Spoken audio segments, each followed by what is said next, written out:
Siang mèng, hám nhà yêu miền có yếu tò mùa bùa, mà tóc quảng xuống nó tế nản trình như phái, chú bèng hỏi, chú dùng in hỏi, chú miến hỏi, chú miền mảng mất phá mùi, chùm khấu cả nàn, phai đọt nản thà đô, mà mai lắm khảo tòng, hay khảo lungอย่าlăng, khảo đauอย่าấy,ว่ามวยเหลียวกายอย่ามาให้เต้าปวดเชิดหายเสตายสี่มาให้เต้าห้ำบัวอย่างทั้งจังมาบุกกันในโรงเรียนนอทำในเมียนมัวอีบัวมาคู่เฟียนอทานปุ่นไม่บัวมวงได้คู่เฟียนใส่เถงบัวจิบตู้เย็นเยียวเนเสียงแมงใส่กองไม่บัวเมียนมัวต่อยให้เต้าให้กันในแมงเขาให้มาเย็นเยียวนอกุ้นเหลียวเหี้ยวจิมหวังเจ้านำเตียนทายจ่ามิงโอ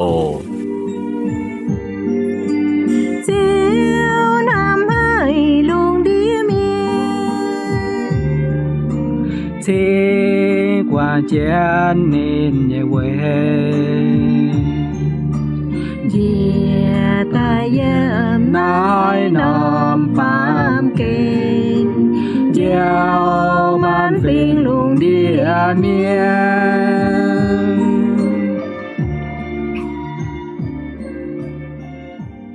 Xanh nhận lành trình chiếu thìn hùng Bêu chiều cầu chiến bùa chia tài tú mai bành on Bùn bùa anh tú buông tỏi chia nái tiền thai Anh hãy nhiệt so dĩa giật xuống liều nhiễu muông tiền thai như miền mùa Dì như bùa sẽ hiểu biên vườn tổ In hỏi Dì ở cháu bùa lòng giỏi trưởng chiến phây pháng chiếu như vả Thám chiến chiếu như vả dìm in hỏi Hai on tú bùa như nhiễu Và hai thầy bùa như xiên phim lô vào dìm chiếu Bùn bùa lòng giỏi hai trang vốn xiên phim Yếm y chản thảo bùa túc buồng chiếu như chàng hồ In hỏi bùa lòng giỏi chuồng chiến phây pháng như kinh sâu Sẽ yếm mạc khô sâu Tây nhị chàng Yếm tây yết yếm mình thảo chiếp nhị yếm Mạc khô sâu Tây nhị chàng Yếm tây yết yếm mình thảo chiếp nhị yếm Thố bùa lòng giỏi khói chiếu như vả xuất tài Chim màng nhận lòng giỏi muồng kiến chiếu như vả mình ổ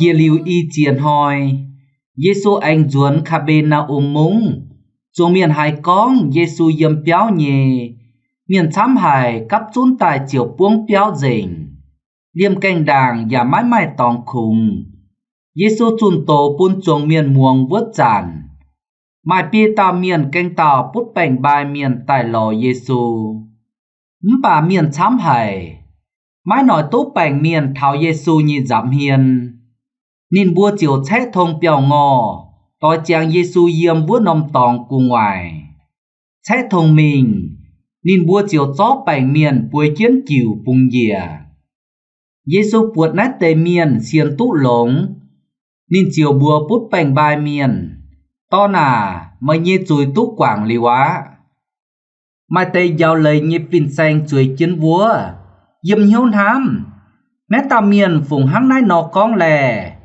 Nên khung con khi thìn hùng hang Suốt liều thìn hùng Má mai hai tàu quảng túc miền nhê chùi Giê-xu liềm chảy hiếu tú nín buồn hăng hải non hám Nín chiều bùa nín bùa Mày bùa nhanh hiếu với hai tiểu hăng nái non hám Bùa bành bài miền Mày nhê chùi tú quảng liều á Phải chia xin tài tỏ chết mày nhê chiều mình á Nái tây y chiều và Hai chiều cao hầy tú con Bà dì oi bùn mày bùa hiếu tú dìa Bà miền nhê tòn Yếm nái bàm kênh mai hạt mà quảng chùi Nên chiều bùa này tàu bút bành bài nhê miền Dìa bùa mày Chia xin tài Tỏ chết mày nhê chiều duẩn béo á Xuống miền mảng chiến vua chản Nái tàu miền liềm chơi chia xin tài Tỏ chiến nên nhê chiều chuốt mẹ Nên bùa giật xuống bùa hòng hải Chiều thanh tin hùng Nên bùa con Dì bùa kênh mái buộc chia nái nhung xì Chiến tình kinh sâu con Cho kênh chiến nhé Mày tùn vang mày qua Nhà bùa mai ai Bà xìa miền quân thao giang ô tô chiều lên buồn nhẹ Bùa lầm dòi chuồng chiến tố hài nét tàu kinh sâu tổ chia tài. Nét tàu kinh sâu sẽ con thảo chiếu Giêsu cho lông nhiệt tàu bút bành bài nhì miền. Và chia nét tàu kinh sâu bùa bượt nét tàu bút bành bài miền nhìn mài bia tàu khu tỏi lông hải. Canh chân nhìn mình lò chiếu và bên cha ấy bùn nét tàu bành bài miền hải túc buồng chiếu. Vừa này chia nét tế bia tàu tỏi như khu nhũng dây. Dâm nét tàu kinh sâu dì ỏi chào bùa làm giỏi chuồng chân phây pháng chiếu như vả chia giật nông hồ tàu tò miền thảo chiếu bùa chuồng chân phây pháng nên nông hồ tàu chia bùa kìn tí dứt kìn bùa ỏi to giật tàu miền thảo chiếu đảng chia bùa ỏi chủ hiếu tu phải ỏi chủ màng túc buột bùa tàu miền chắc kênh khiếm chủ chiếu Yếm bữa tổ chia tài nái tàu kinh sâu mái phía bùn bùa hiếu tu con. Nái tàu bút bành bài như bia tàu tỏi như bùa sẽ hiểu hay nhung. Bà bữa bụt nhìn bùa châu chia tài như xỉ. Bùa xiên tình con. Nhìn bùa sẽ bền khu tỏi, bền khu miền. Nái tàu bành bài miền. Bùa mái hiếu tu nhìn yếm xuất xế tài. Nhìn bút bành bài. Phải tổ nhìn hô tế tài. Nhìn đọc môn. Dẫu bùn nhìn bài, mái hai dạng cháu. Bà nhìn chắc kênh mái bia tàu khu tỏi. Mái cô nhìn dìm chết như chẳng hồ. Nái tế bia tàu tỏi và mái quảng nhìn. Dìm bữa tổ chia tay như kinh sâu. Dìm tình nhẹ trang tới giết dìm con chân mình. Anh mai y chiến hỏi. Chiếu Giêsu duẩn khá bê na mông. Chuồng miền hai con, chiếu Giêsu dìm béo nhẹ. Nái nông tòng bùn bùa bụt thảo. Nái tế bia tàu tỏi. Nhìn bùa hiếu tốt chiếu Giêsu mình chám nông tòng. Dẫu chía nhung bùa hòn như xì. Chỏ lông chía nhung như bèn. Y chàn. Chiếu Giêsu duẩn thảo khá bê na mông ạ. Và hai con chiếu dâm béo nhẹ. Nái xây chẳng hồ lông hải. Bùn ni bùa hai to ni bùa nhẹ tỏi. Tổng nái tàu bèn bài miền. Hai mình buông chiếu Giêsu. Bùn chiếu Giêsu chỏ lông. Nái tế bia tàu tỏi. Nhìn bùa màng bụt nhìn bùa nhé nát tàu tỏi tổng bành bài miền. Chắc kênh khiếm chủ hay chiếu Giêsu. Với nái ôi chủ lo cha ấy. Ôi chủ chuốt cha. Ôi chủ tổng hiếu. Kênh kiến nát tàu bành bài miền. Mình buông chiếu Giêsu. Với chủ khung mai chiếu Giêsu. Chính ta hại thình tụ nhìn bùa nhé tỏi như bành lồng hăng. Thám nhìn miền mùa. Đảng chiếu Giêsu duẩn thìn tòng. Chiếu bùn nhé tổng phái vả. Mái giấy khung bùn tháo chiếu nhé sài cọt hăng. Và bùn tháo bùa y chàn hồi yết dũng xiên chiếu nhé miền. Hiểu bùa ôi chú mình giao mản phình miền dầu chiếu nhé sài cọ. Ôi chú tên tìa tòn chào sinh linh nhé bùa thanh nín bùa chia vườm nhé lấy. Và giao nín bùa ấy dành yết dũng chiếu bùa nhé nhung nhung. Nái chiếu hiểu bùa mình chun khu phiền. Hiểu bùa mình lo linh vuôn tại bùn chiếu. Yếm dùng đáo sâu. Y bé hình chụp chết con. Dì bùa sẽ thìn hùng như cùng miền. Chiếu ăn hơi cháo dì bùa chuồng công chầu. Thấy ngò cháo chăng gát như linh vuôn. Thấy to màn miền béo đút hơi xỉ. Linh vuôn nhiệt tao chắc kinh trái hải. Ói chủ tỏ tài bùn nần chìa như chiếu. Mình mà, mình thao còm lùng đĩa. Vừa thìn hùng hiểu bùa mình. Tao mình chầu công in hồi. Bùa ngài chẳng hổ hải dình. Đó muốn mình mái chúa hải tàu. Thả sao nhang kia mình mái chúa. Cán mình tỏ linh vuồn. Thám như miền mùa. Chiếu nhê công dòng chúa chân bùa. Bùa như tỏi dạng kiến chủ tải như cháu mình. Nhìn chúa bùa to nhìn duẩn tài cháo chiếu. Chúa bùa to nhìn duẩn tài bùn chiếu trỏ lồng. Chúa bùa to nhìn duẩn tài bùn chiếu dầu nhìn. Bùi như tỏi. Phải màn miền chắc kênh khiếm chủ chiếu. Tháng này tàu bành bài miền nó khiếm chủ chiếu trỏ lồng. Bùa oi to giờ tàu miền tại bùn chiếu. Bùa oi chủ hiếu. Oi chủ bìa hiếu. Và mang tốt buộc với tàu miền chắc kênh khiếm chủ chiếu. Tháng này. Buồn tháng này nó hại chia tụ. Và hiếu tụ miền khiếm chủ chiếu. sẽ tổng giật chúng mà cảnh hiếu thảo chiếu Giêsu Kitô như miền ạ. Sẽ giật chúng tổng bữa nhé tỏi, dùng bữa xiên chiếu nhé, bà vừa chia nhung cháu, cháu bún nín nằm hiếu, chiều lời cô chiếu thìn hùng mình nhé miền. Thố bùa lòng giỏi chuồng chân mai buồn, ánh to nín duân tải bún chiếu, cháu chàng tổng chiếu phai bún bùa cháu nhé cùng.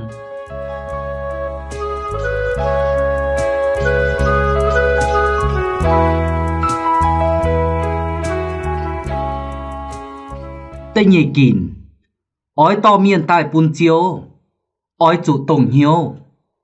Chiếu như và yếm tây nhị yếm con chân mình. Miền chám hay cắp chún tài chiều buông béo dình, liêm canh đàng và mãi mãi tòng khủng. Giêsu chun tổ bún chuồng miền muông vốt chản, mai bia tàu miền, canh tàu bút bành bài miền tại lò Giêsu. Bà miền chám hay, mãi nói túp bành miền mình thảo Giêsu như giảm hiền. Nín bua chiều chết thông bèo ngò, tối chàng Giêsu yếm vua nòng tòng của ngoài. Nín bua chiều chó bành miền, bùi chân chiều bùng dìa. Chia ná chia yếm kinh sâu, bún bua bượt thảo nát tê bia tàu tỏi. Nín bua cha kênh tông hiếu dầu yết nhung công háng. Nát tê bia tàu tỏi, chuông yết nông bẹ màng. Sẽ oi chủ nắng hải nó lọt ra ấy. Bún nát tàu bút bành bài miền, hai buồng tu chiếu Giêsu, bún chiếu Giêsu hai trò lùng. Vừa nãy, bút bượt nín bua cha kênh tông hiếu và tông ấy. Tông hiếu, tông cha, canh kia nát tàu bút bành bài miền mình thảo chiếu Giêsu yếm với nòng béo. Kinh sâu bún bùa hiếu, nín bua ở chụp canh vào béo ngò mình. Tình mạng chàng chiếu Giêsu yếm hai nòng tòng, nín bua chết thông béo ngò mình. Chính tại bia lan màn màn bùng kiên nát tàu bảnh miền, dìa thảo chiếu Giêsu như giảm hiền. Nát tây dịt trung xỉ xuất tài, đủ lan miền má hai dầu tú. Ói chúng mày chám miền tổng hiếu như chính tài hai dầu tú. Mái tan tổng hiếu háng, dìa ói chú tổng cha, tổng ấy. Với chú chế gọi miền như bèo ngò, nát sẽ mất dây phai như xỉ. Hiếu tú yếu tha miền như bèo ngò, sẽ mất hang bùa miền nhé. Cùng ngoài ní bữa cháu chết bám bảnh nhé. Bùa miền hai mình tài tài. Bà kinh sâu phía chân bùn bùa hiếu tu con. Nín bùa chế gọi bèo ngò. Nãy sẽ dì khang xỉ nhé bùn thảo chám miền. Bản tê bia tàu. Nín bùa bượt thảo tông nãy tàu bảnh miền tú buồng chiếu Giêsu Kitô sẽ cao lồng chiến chía. Kinh sâu con, chàng nông béo triệt dình. Yếm cơ nhùa thảo cơ nhìa khá đau. Chúng mãi mãi tỏ ngạ. Vừa nãy, sẽ con đủ làn oi dêm chân mình thảo chiếu Giêsu yếm vô nông tỏng. Chúng mãi hãy tú mình. Tháng này, bia làn ánh canh chứ nhiệt tàu bảnh bài. Tháng ngày nó hại mình tú thảo chiếu Giêsu vua. Vừa nãy, nín bố chính tình cha ấy, chạy gọi bèo ngò. Canh nãy tàu bút bảnh bài miền. Pháo với ngài bèo ngò mình, búng cha dìa chiếu Giêsu yếm vô nông tỏng. Xét mùi, bùa hiếu tu con nãy tàu bảnh miền, chiều tú buồng chiếu Giêsu. Chiếu Giêsu chiều bượt tháo nãy tây miền, ra cái mãi xiên phim lồng hải. Vừa nãy tàu bảnh miền nhét dúi chiều tú quàng dình, liêm ni nhét bảnh chiều tú lồng mẹ. Mình thô chiếu đủ nhùng tháng, bà tú y nhùng. Mình thô chiếu thính trò lồng bảnh, bà tú chiếu Giêsu hám, và khó liền, anh tú chiếu quảng dùi. Thám như miền mùa, y chản bùa phìn hang nãy tế bì tàu tỏi nhé. Chiếu nhé tổng phái và, hiểu bùa thính chiếu tỏ linh vuôn tại duẩn bùn chiếu. Bùa giả phìn hang nhé oi chủ mai tổng tiểu hiếu, tổng tiểu ấy. Bùa chính tài hai thính chiếu tỏ tốt linh vuôn, duẩn bùn chiếu.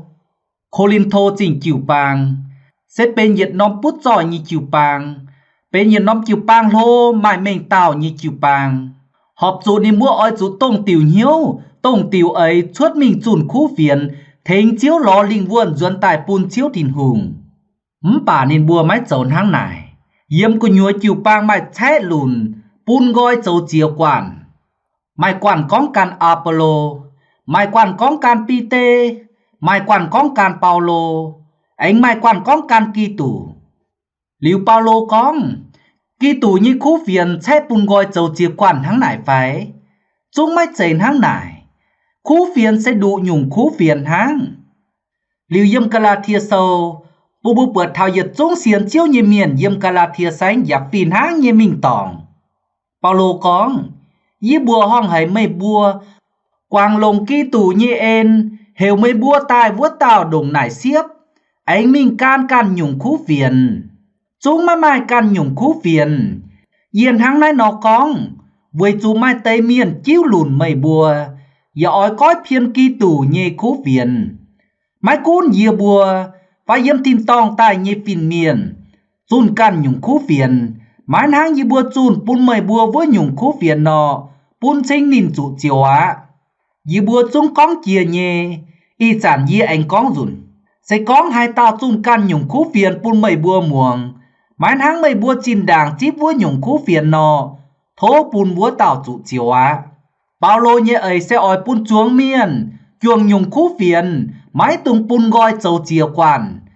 với chú bùa chuông đủ tao diều chiếu Giêsu Kitô pun bùa xiên khảo bùa chính tài tụ diều hắn đã tế bia tao tỏi nó yết xiên con đã tao pút bành bài miền tông ni pút nghe chẳng hồ yếm nải nom tê pung nín bùa chúng tò mình tò tài trò liu chám nom tò ngã bà mai hai tao trò tú liu tông nải nom chẳng hồ chiếu Giêsu Kitô tại thảo dấu chám nhung bùa hong như xì và trò lông chám nhung bành nín bùa hiếu tình con nãy sẽ Israel miền như diều chiếu ạ nín bùa chiếu tình hiếu tò nãy tao bành miền mình buông chiếu Giêsu thăm như miền mùa nãy giờ giờ tiêu lông hay giao thảo bùa dấu chiếu như cùng bùa thính chiếu to linh vườn pun chiếu bùa ỏi chủ tông tiểu hiếu sẽ có bùa xiên chiếu Giêsu như miền khủng yếm bùa pu đồng bùa chúng pun gọi dấu chia quản mày con tổ yê con tổ mày khi yê khi mày tàn yê tàn mày tháng này buồn hai nó chuồng châu cống tháng này buồn hai thính chiếu to tốt linh vườn duẩn tài pun chiếu vừa nãy bùa ở chuột hang Paulo khuyên thảo Philippoi trình chịu bang nó mày bùa ở chuột tổng tiểu hiếu làn hám làn và ở chuột họp phim tổng ấy dàn hang chiếu nhịp bầu pt khuyên thảo bùa nó mày bùa giờ chúng ở chuột tổng tiểu hiếu làn kho liền làn thám xiên Giêsu như có yếu làn châu lông pun làn và nhiệm cản châu phải sẽ con buồn hang này nó châu chiếu tin hùng chiếu chào bùa tổng nhiệm bùa chiếu hai thành chiếu tin hùng tỏ tốt linh vườn duẩn pun chiếu bùa lầm giỏi trường chiến phây pháng chiếu như và y kìn kia tài đảng bùa trường chiến anh phây pháng mình tập phàm kìn bùa trường chiến muông nhiệt tiểu dùng thành chiếu đảng ổ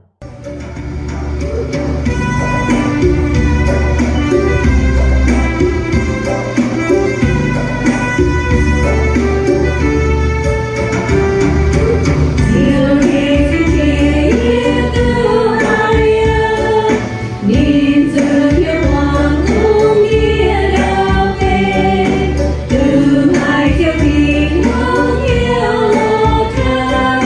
để không bỏ lỡ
Lành chinh bua lầm rồi chuồng chiến tu hài về tiêu dùng trên chiếu chia tài. Nãy tiêu dùng sẽ dâm dùng đáo sâu, y bé hưng chịp bết, to nín tài. Thảo nái bữa anh lầm rồi chuồng chiến phây pháng mình tập phàm kín, to miền thảo chiếu. Sẽ bộ ở chủ lồng nòi, giả mái túi bầu. Tông bữa tổ chia tài như kinh sâu, yếm ta yết yểm con chân mình. Chia lưu y chiến hỏi, Giê-xu anh duốn khá bê na mông. Chuông miền hai con Giê-xu yếm béo nhé. Miền chám hãy cắp chốn tài chiều buông béo dình. Liêm canh đàng giả mái mái tòng khủng. Giê-xu chun tô buôn chuông miền muông vuốt giản. Mai bia tao miền canh tao bút bành bài miền tài lò Giê-xu. Bà miền chám hãy, mái nói tốt bành miền thao Giê-xu như dặm hiền. Nên bua chiều chết thông béo ngò. Tối chàng Giê-xu yếm vua nông tòng cùng ngoài. Chết thông mình. Nên bua chiều chó bành miền. Bùi kiến nên nhây chiều bùng dìa. Giê-xu buộc nát tế miền xiên tút lống. Nên chiều bùa bút bành bài miền. To nà. Mới nhây chúi tút quảng liu á. Yếm nát khang kinh sâu bùng bùa bượt thảo. Nát tế bia tao miền. Nên bùa ói to nát tao nên bùi nhây tỏi. Bút bành bài miền. Mình thảo buông Giê-xu. Sẽ kênh hài. Tiết. Nên bùa hai con Giê-xu duẩn thảo khá bê na mông. Tế nhì. Nên bùa hai con Giê-xu yếm béo nhé. Tháng này. Nãy tế bia lan miền. Nên bùa chiều chia con kênh kiến nãy tàu bút bành bài miền. Mình thảo Giê-xu yếm vua nóng béo. Mình thảo. Bùa dư nhung nhé bún thảo nên bùa. Sẽ Giê-xu yếm vua nóng béo chùn tổ. Mà miền buông dình. Mà mai cháu bún nên bùa hai kênh nãy tàu bành miền. Mình tú thảo chiếu Giê-xu như dặm hiền. Kinh sâu anh con liêm kênh đảng chúng mái mà tòng khủng. Tháng này. Sẽ con nãy tế bia lan miền. Nên bùa mái lồng nòi. Nên bùa mái chiếp chúa. Nên bùa mái thui bầu nhìn hiếu nọ. Thám tài thảo nái nên bùa tình Tình kiến hai chàng chúa Giê-xu khủng. Nên bùa trình buồng chiếu. Phải nên bùa chúng tàu gang ruột bà kinh sâu bùn bùa hiếu. Nãy tế bia lan miền mái dành tháng này. Nên bùa nhé bè sẽ chiếu Giê-xu. Nên bùa nhé bè sẽ tỏ nãy tàu bành miền hai tốt mình buồng chiếu. Giết xiếp giết lồng. Với chỗ nên bùa hiếu tình. Chàng hổ mái chúa nên bùa. Với nái nên bùa chính canh nãy tàu miền phao cùng ngoài bèo ngò. Chết thông bèo ngò. Lồng bia tiểu lang. Nhát chất bia nông có. Giết tàu bành giết tiểu. Man màn bùng nát tàu bút bành bài miền. Giết thảo chiếu Giê-xu như dặm hiền. Bún chiếu Giê-xu trỏ lồng. Tháng này. Chia nách khang kinh sâu. Bún bùa bượt thảo nát tế bia làn miền. Nên bùa cho kênh mái thùy bầu. Chiếp chúa như dấu thảo chàng nên bùa như công. Hắm như miền mùa. Y chản bùa ní. Bùa khuyên nhiệt dùn y dùn miền. Bùa chúng lùi Bùa chúng mái thùy bầu nhìn hiếu Dùn tí hết dùn khú phiền. Bùa miền mái ản hấy. Liu bùa mái ói con tình nhì dùn Khuyên tí hết dùn miền. Bùa miền mái táo gang tại ấy bùa. Chọ mái tại châu lê bái.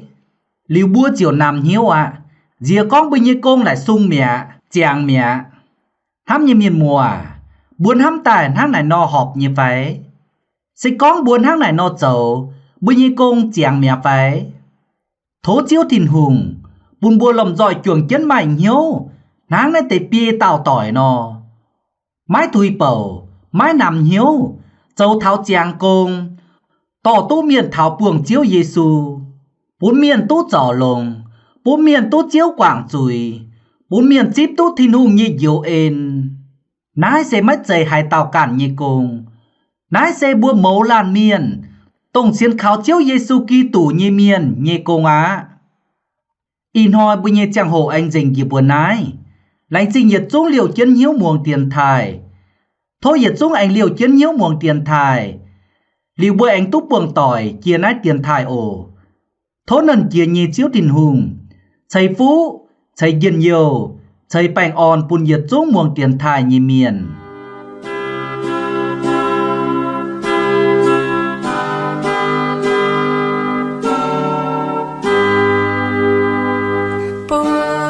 Hãy subscribe cho kênh Ghiền Mì Gõ để không bỏ lỡ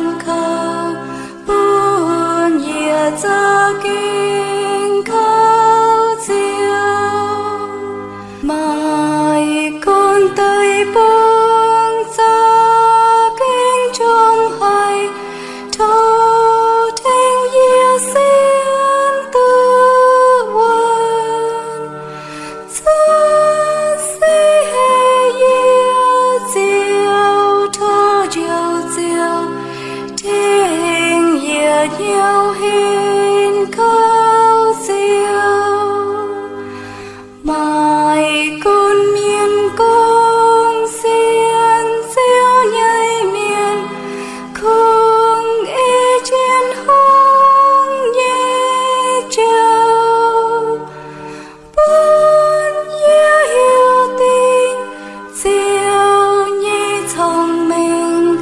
nhớ hiểu tư siêu yên trao thơ siêu thình búa tao tao xiên lùng mai con suốt hơi nhung xin búa sinh tới hơi yếm nay bàm kiên thang tây